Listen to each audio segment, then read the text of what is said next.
السلام علیکم. داملای شیرین سخن اکای حاجی میرزا. در مسجد ما جوانان عموما در صف اول نمی نشینند، چون که جوانان را موی سفیدان نمی گذارند که در صف اول نشینند. حکمش در نزد خدا چیست؟ پیغمبر خدا در حدیثهای مبارک برای احترام موی سفیدها گفتگی ها دارد. ما موی سفیدها را البته احترام میکنیم، به قدر موی سفیدها میرسیم، زیرا روز از روزها شما هم موی سفید میشوید و میخواهید که باید که باز جوانها شما را هم چیکار کند؟ احترام کنند. ما همه وقت باید که احترام موی سفیدها کنیم، احترام همون مادرهای پیرانسال به جا بیاریم.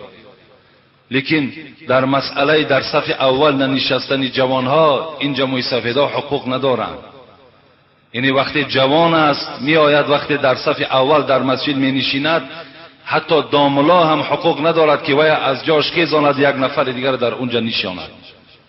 زیرا اونجا جوانی هست که از ساعت 9-10 بیچاره برای که من در صف اول نشینم و صحبت را خوب گوش کنم گفته از راه های دور آمده با یک اخلاص خیلی بلند حاضر می شوند.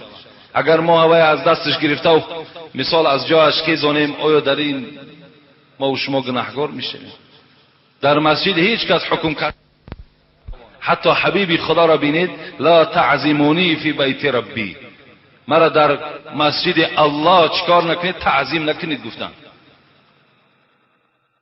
از این خاطر کدام جوانی که در صف اولم که باشد، اگر همون موی سفیدی که آمد از پس همون جوانم که نشست هر جای خالی یافت و نشست، انشاءالله در این ثواب میگیرد از اوی که یک جوان از جاش میخیزاند و در جای وی می نشیند.